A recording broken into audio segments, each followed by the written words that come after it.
And we're live.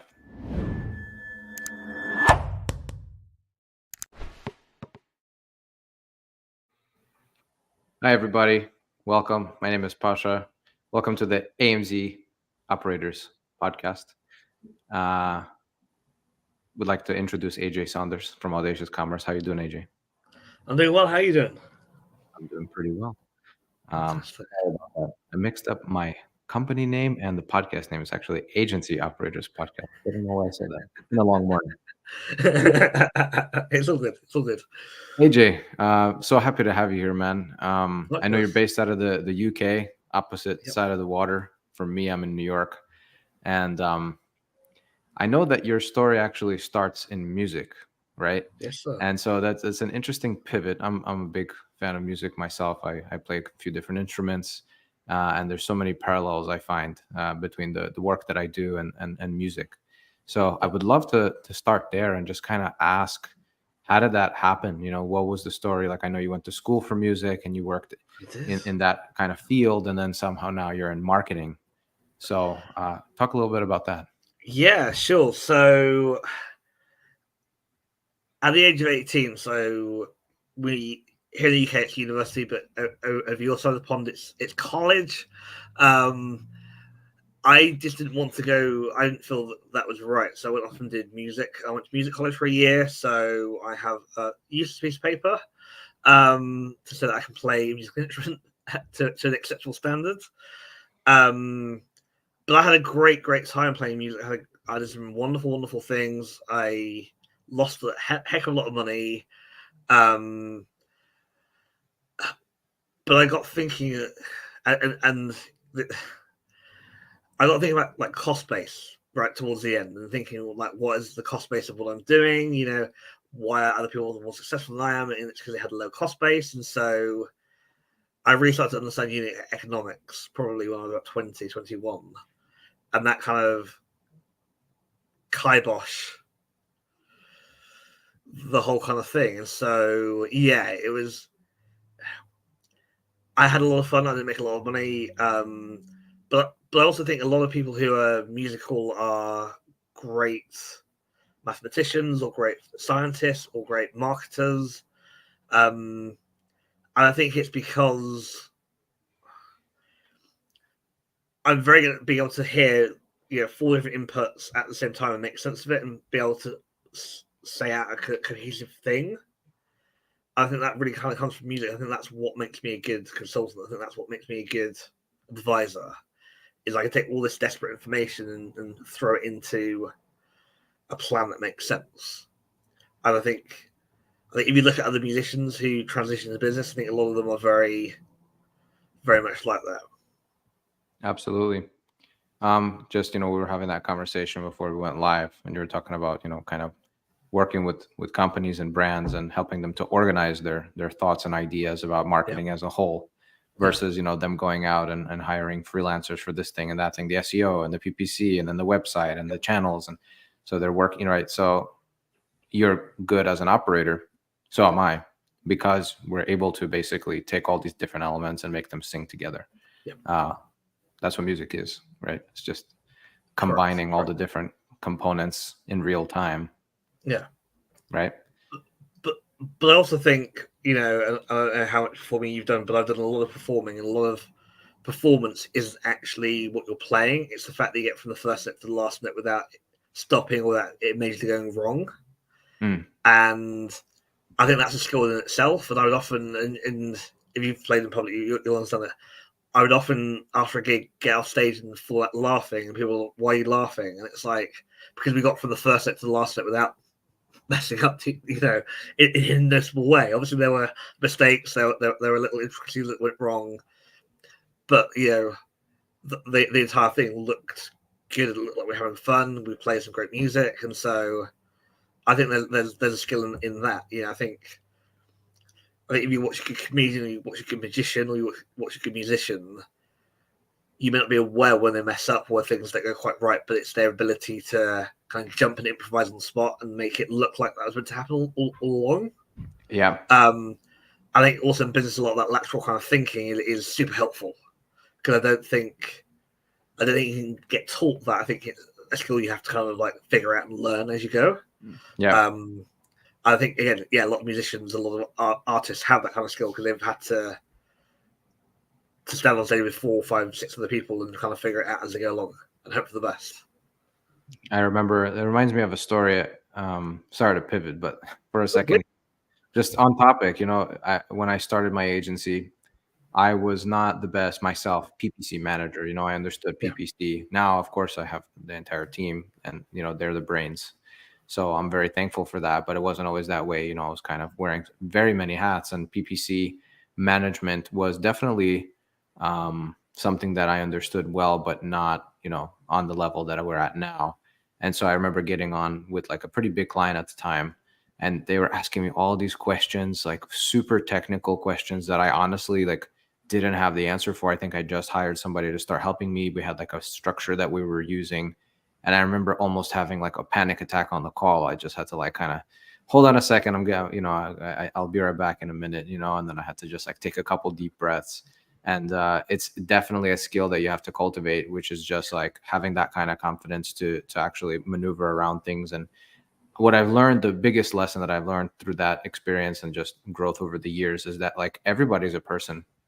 So everybody kind of understands, and like there's always like that reasonable element there. But we as professionals, we want to put on the best face possible, so we don't want to look like we don't know what we're doing, even if like it means we're gonna come back to you. It's so much easier to say, let me get back to you on that, than like, oh, I think and start making a story. So totally relate to that.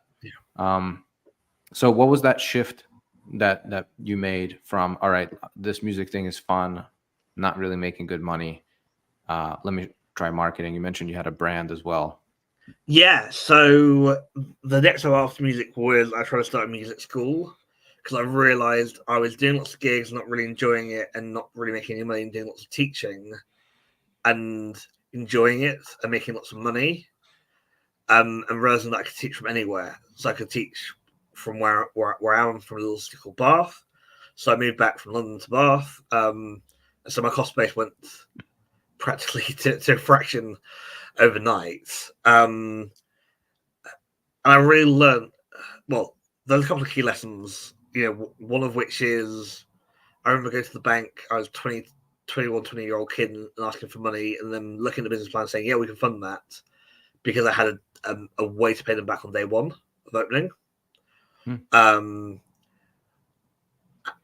so, yes, it's just little things like that. And then, yeah, had a brand. We went global in the first year. By the end of year 2, we had customers in 12 countries. That was a lot of fun. But it also taught me that being, I love e-commerce because I love the idea that we can use technology to make sales all over the world. And we don't need to have a physical shop. We don't need to have, right, and what I mean, that I mean physical products, digital products, your time, whatever, it doesn't really matter, right? But we have the technology to do that. But a lot of the product-based businesses that we're all involved in are very asset-heavy, and therefore they require a significant amount of capital for us to be in that game. I like the idea of running something that was advisory, that was around my skill set, around my ability to problem solve, that was asset light, capital light, but profit high. And that's why I've transitioned into doing consultancy, because so I don't know, you're on Nick's WhatsApp group, aren't you, with me? I know somebody, do you see a couple of weeks ago somebody was like, so who has a brand here, or are we all just agency owners? And some people were like, no, we have brands, and other people were like, we tried brands, it just hasn't worked out, and so we're focusing on Service. on doing it, and focusing on service. And my response was, I want to be in a capital light business that allows me to work from anywhere, work with anyone, and can scale up or scale down pretty quickly without having to go chapter 11 in your lovely US language. So that's why I love what I do, and that's why I love the model. But again, I have a lot of lived experience across, whether it's e-com, whether it's running physical based product businesses, whether it's, building websites, doing SEO. I had a blog here in the UK that was the leading smart home blog. We were on track to do 250,000 last year until the health content update happened. Google, we got wiped out completely, so that was fun. So I have a lot of lived experience. I have a lot of stuff that, again, you just can't get through just working for an agency or working for somebody else. You have to kind of be out there and have your skin in the game and, you know, have the scars. I've got all the scars to prove it, believe me. But yeah. Very interesting. Yeah, I hear that a lot. You know, people asking service providers like, why are you doing this and not just doing it for yourself, like focused on that? And there's a lot of reasons, and one of those that you touched on is the truth of it. It's very capital heavy to have your own brand. You have to be well funded, whether it's, you know, through your own ventures, savings, or a partner or a bank or whatever. And you know, there's personal reasons, financial reasons, as well as just your risk tolerance, right? And we all see that, you know, even if you have everything, like your marketing can be perfect, like we're good marketers, but if your product is not perfect, or if it's not the right timing, or if you get unlucky, there's all these factors, and it can impact things. So Well, there's also, sorry to interrupt, but there's also so I've got a client at the moment who were having logistics problems, right? He's having his product made in one particular country, and there's been delays, there's been problems, there's been all manner of things that's left us at the point now where we're running low on certain the best sellers. So we've got loads of inventory that isn't the correct sizes, right? And very little route to market, and it just seems that we're stalling constantly, right? Because I can only, we can only market what people want to buy. If we've got something in a random size that only 0.5% of the population needs, and so I don't think people really think about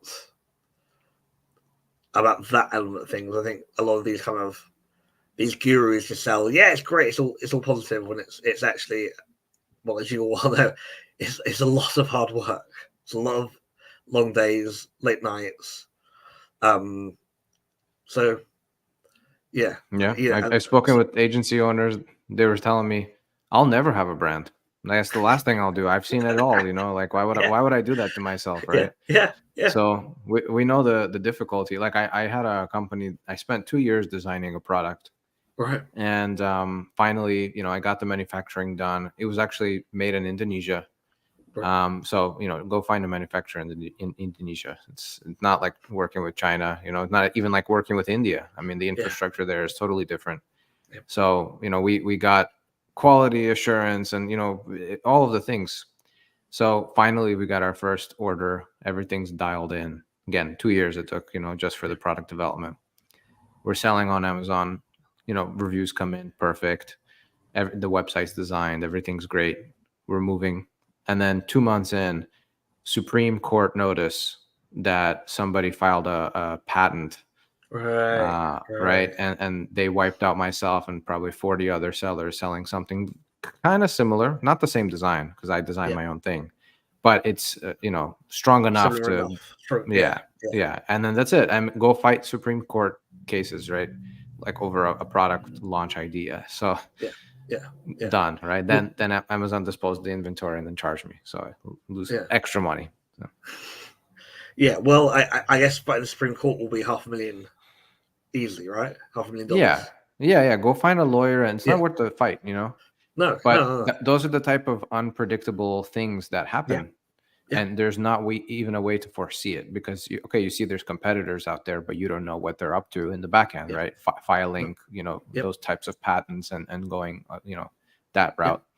And there's all kinds of things like that. I mean, getting destroyed by other sellers, other companies, by, your reputation getting taken. So anyhow, not to say that it's not possible to, I have a brand that is successful too, actually, of my own. So it's just very hard. So that's why we exist, to like focus on the things that we do very well, and other people can focus on the things that they do very well, like manufacturing and design, and people who know about patents and know about engineering and know about all that, and then you just kind of work together, and everybody's happier that way, right? 100%. 100%. Yeah. So what do you guys focus on right now? Like, what would you say is your bread and butter? Because I know you do a couple different things. So we run a 3-step process. So step 1 is strategy, which is working with the client to understand what they're trying to achieve, what they've currently got going, and then helping them understand what it will take for them to get from where they are to where they want to get to. So whether that is picking channels, so picking, right, we want to be doing, we're going to just focus on SEO this, for the next 6 months. Whether that is actually we've got SEO, PPC rocking, and actually, the opportunity now is to try and break into Walmart or break onto Amazon, and so because I'm channel agnostic, really. I don't really care, because at the end of the day, I'm there to advise. I'm not there to try and sell what I'm capable of. And so it means that I can really work with my clients to really say, right, if you want a business that's doing 2 million, that means you need to be saying X amount per day on this profit margin, on these numbers, on these figures, right? Which means you're going to do this amount of traffic, right? And then we can build models. So that's kind of step 1. Step 1 is really, really exciting, because obviously it's trying to make people believe that what they want is possible, which sounds easy, but it isn't. But also, once people get that what they're trying to get to isn't as difficult as they believe, they then have that enthusiasm, they then have the passion to start to make that changes, right? Mm-hmm. So the roadmap. Roadmap, exactly. Yes, sir. Yeah. And then step 2 is technical applications. So whether that is SEO, PPC, Amazon, physical products on stores, it doesn't really matter. And we work with partners. We've got great partners all over the world, who are, from copywriters to SEO professionals to social professionals. It doesn't really matter. A great little black book of people. And then step 3 is partnerships. So, people like you, people like Senso, who runs another Amazon agency, Walmart agency here in the UK. We've got partners like that. We've got a partner like Taylor in Israel, who does physical products into stores in America, and he's just the guy you go to for that. And then loads of different software. But step 3 is literally about trying to say we are the experts in doing one vertical, one idea, right? Which is, I would say, like we are that the fulcrum, right? We are that spear that keeps turning, and that what we can do is we can hook spokes into that, right? Whether it's somebody that understands how to do Amazon better than we do, right? Because that's just not what we do, right? Or whether it's somebody that has a software solution that enables us to do automated customer support, right? Partnerships allows us to do stuff quicker, faster, cheaper than us trying to figure it out. And also it means that we can work with some great people. We can get a better outcome for our clients, cheaper, faster, quicker. And all of that is great stuff, right? And so, so those are the 3 steps. So it's nice and simple. And yeah, it's good fun. Really good fun. So my question to you, right? Like, let's say somebody comes to you with a product line that's very similar to many other brands out there, right? Like, there's, let's say, I don't know, like a new t-shirt company, right? Right. I just call it t-shirts because it's like there's a bajillion t-shirts. So well, everyone's in t-shirt. Everyone's in t-shirts. Right. Everyone's in t-shirts. So like, you can get a t-shirt made super easy, but it's like a niche t-shirt. So it's like it speaks to a certain type of audience where they're interested in this design, right? And they say, AJ, I need your help. We got some funding. Like, what do we do? Does it matter to you that there are a bajillion other t-shirt companies out there? Yes. Or yes, everybody is unique? It does. No, okay. No. So, well, okay, I'll clarify this. So, a friend of mine here in the UK runs a plus size clothing brand, and him and his wife are plus size people. They would admit that. Then there's no shame in it, right? Right. And so they design clothes that fits their frame. They haven't designed like a t-shirt that is super skinny, because that's what they did market research, and there's a need for a skinny t-shirt, right? They design products that fit their larger frame, or in great colorways, in great designs. It looks amazing. And so that, to me, they've niched in a really, really clever way, They're both marketers, by the way, right? So they know what they're doing. But they've niched in a very, very clever way, which means that actually the category they're going after, yes, it's narrow. Yes, it's not probably as as sexy as trying to get all these beautiful young ladies size zeros to wear your stuff. But it's an underserved market, and so that's a really interesting prospect because actually there are routes to market. We go on Twitch, we go on Reddit, we can go down King, which is another big stream platform where there are generally larger sized people who use those platforms, right? Versus say something like Facebook, where you can get drowned out because everybody just thinks, oh, we're in a t-shirt brand, right? So I think in that sense, yes, understanding what vertical you're going after and understanding why you're going after that vertical or that niche is super, super important. I think if somebody came to me with just a generic t-shirt brand, they wouldn't. I'd be kind to them, but I wouldn't be polite, right? Because I just feel that unless you're doing something that's really remarkable, I don't think you'll get the traction that you need to have a productive business out of it. Mm. And if you don't have a productive business, you have a hobby, right? And hobbies generally don't make money. Yeah. So right? what about the angle? I mean, marketing is all about the angle and illustrating that angle. Right, So right. you can have one product that you can describe and present in 10 different ways. And one of those 10 ways might strike gold. Could work. Right? Could work. Yeah. Yeah. But I do think it's something like t-shirts or clothing as a category. I think there are 1,000,003 different brands, and a lot of them are very similar or doing very copyable things, right? It wouldn't take you, I'm sure you've seen this 100 times, like white t-shirts with the Eiffel Tower on. Mm-hmm. It wouldn't take me or you 10 minutes to copy that idea. And because they can't trademark it and it's not it's not it's not an idea that you can build a moat around that's protective, that will give you some sort of currency that will allow you to scale, right? It's actually a really, really simple idea to copy, and therefore people will copy.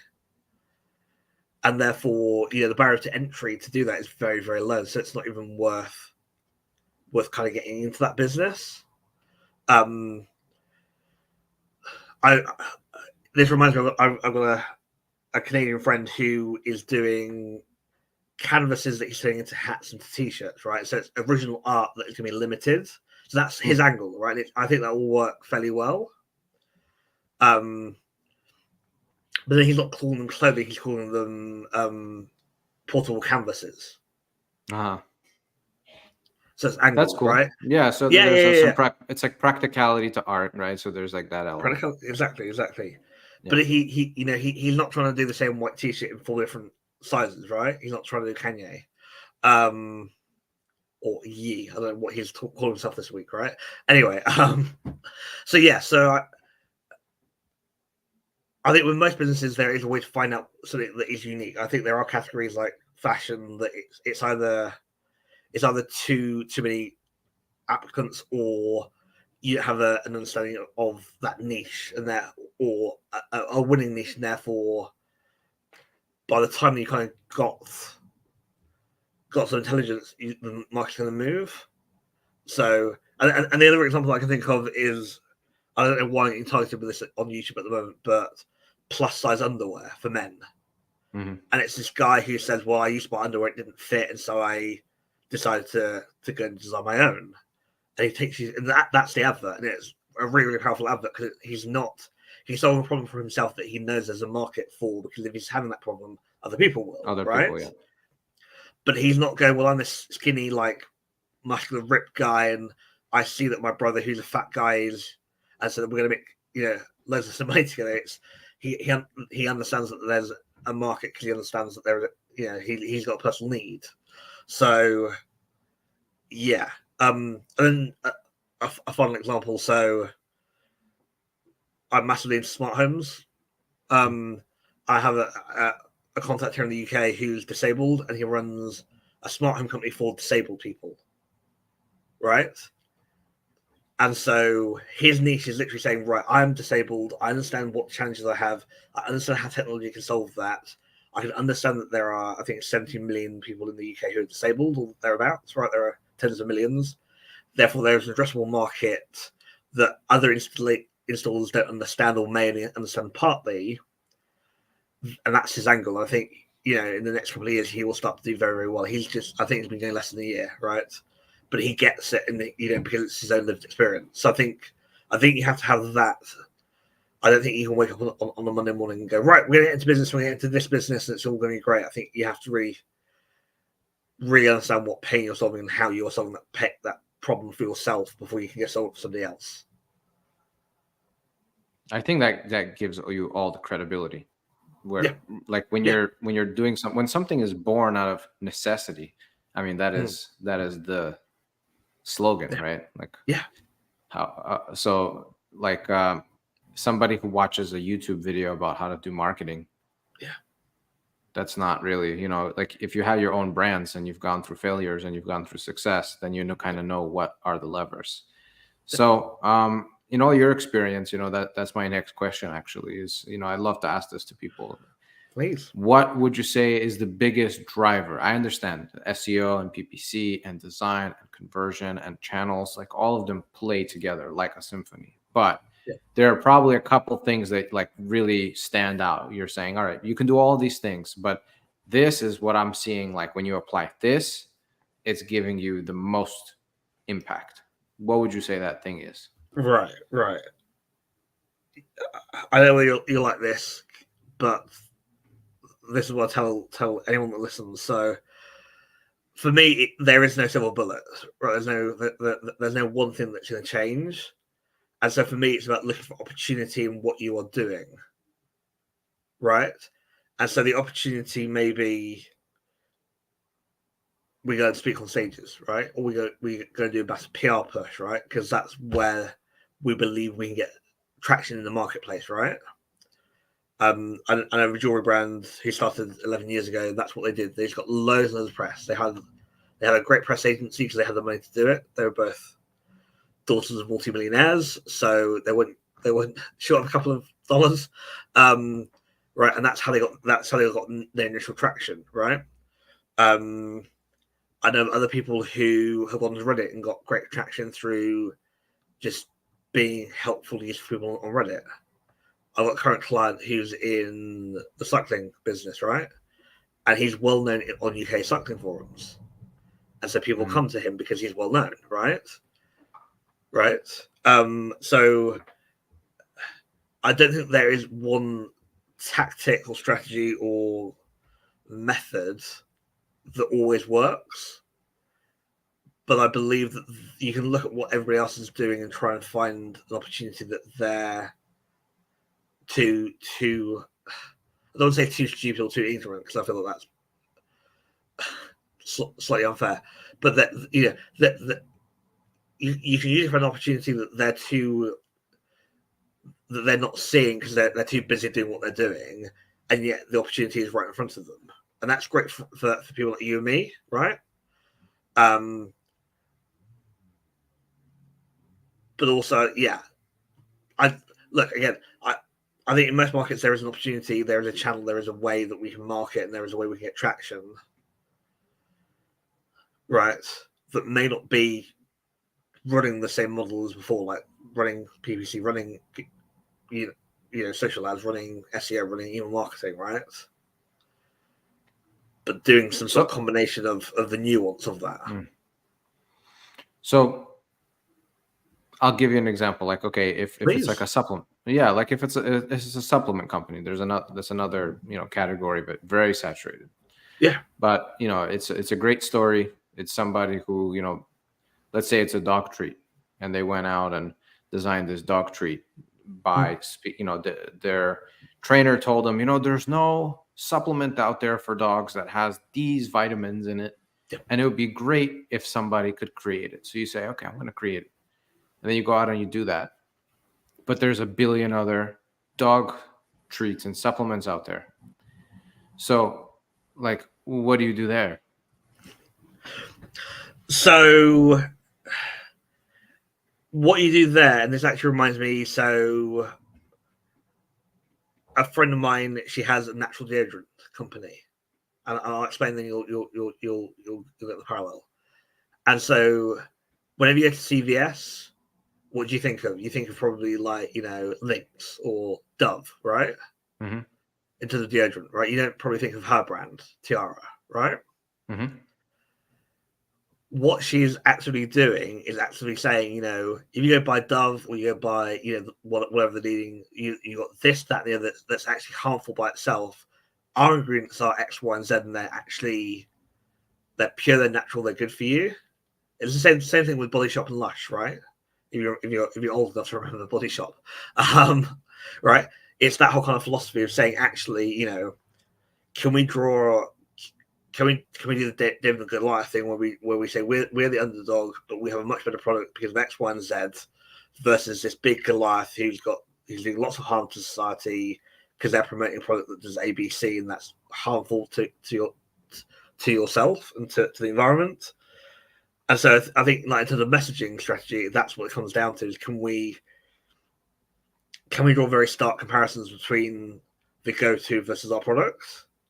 I think the other company that did this very, very well 10 years ago was Harry's Club with the razors, right? Right. They said, we're not trying to reinvent shaving, we're not trying to, but we're trying to say that Gillette is overcharging you for what is a fundamentally very cheap product. And therefore, by not going to retailers, by not having it installed, by not having lots of publicity, you can buy a better razor for a fraction of the price direct. Why do you not, right? And therefore, I think that's that kind of messaging, whether you're using David and Goliath, whether you're using, some sort of comparison, or you're using some sort of juxtaposition, allows you to actually position yourself to win and allows you to then cut through. And by the way, my home with Tiara natural deodorant, she's selling out every time they go onto the shelves to sell out within an hour. So yeah, she's crushing it in a category that wouldn't make sense any other way, right? So it's basically just determining what are those differentiators, and then just outlining that, highlighting that as best as possible. Yeah. In everything, right? In the marketing, in the graphics, in the video, and So to actually give you a rough example, one of my first consulting clients 3 years ago was a polygrammet supplement brand, right? So I can't remember the exact, but I've just done some case studies, so that's why I remember them.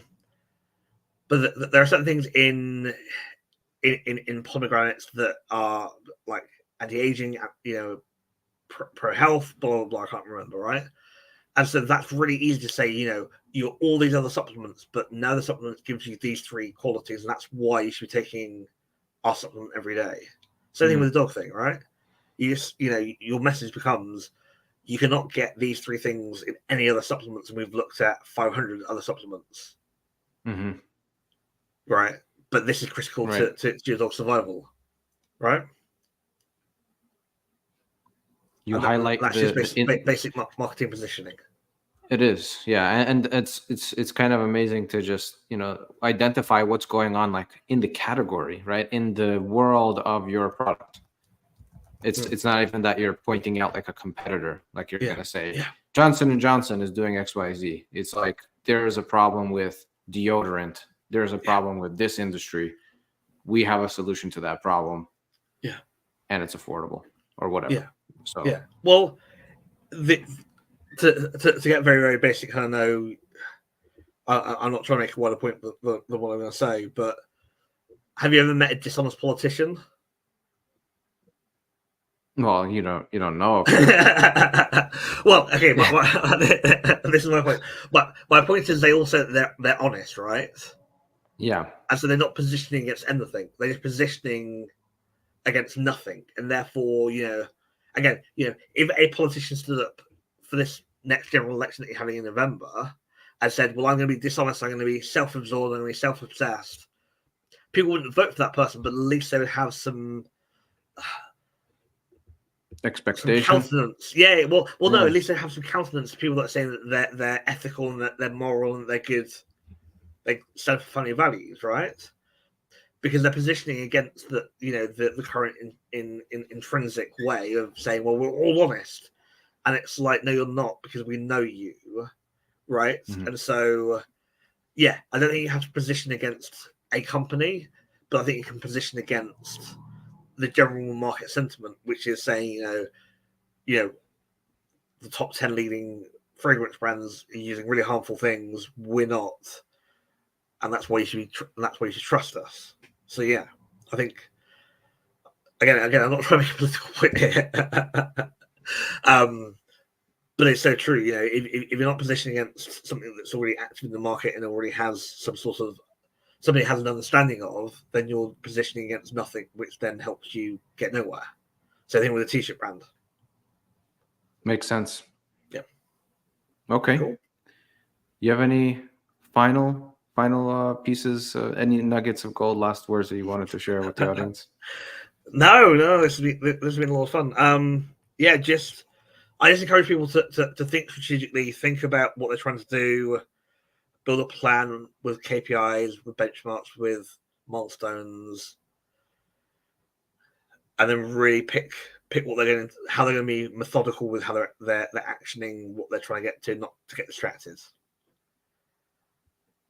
And then finally to really think about how they're doing in terms of the P&L, because as you start to scale, your P&L goes to hell. So, for a lot of people, but it is, can we build systems when we're small that enable us to grow at a sensible rate profitably, so that we are healthy and we are creating extreme value for when we do come to sell, even if the plan is not to sell, but that you're building something that actually has value that you can then pass on to the next owner. AJ Saunders, everybody, thank you very much. My pleasure. Reach out to him if you want your roadmap. Do you charge for that, or it's I do. free? You do. No, okay. No. You do any free chat with somebody about their company consultation? So you can book 15 minutes for free using, so you just go to audaciouscommerce.com, click the work with us button at the top right. I'm happy to talk to anyone. I realize I work in the industry with lots of salespeople. I'm not a salesperson. I'm an executor. I crack on and do things. And so the best way to counteract people that oversell or missell is to just be brutally honest. So if people want to come talk to me because they've got a question or they're currently evaluating agencies, great, come talk to me. Happy to do that, because I know that once they've seen what honesty looks like and that I may not have the answers to what they're asking me, when they have the need that we can fulfill, they'll come back to us. So always happy to talk to people. I never charge people if I don't think they're going to take the advice, they're not going to actually use it, or it's going to be too expensive for them. I just focus on helping people that actually want to be helped and have the budget to. So yeah. Love it. Thanks, AJ. I appreciate your time and your wisdom here. Catch you on the next one. Thanks everyone for watching. Take care. Bye.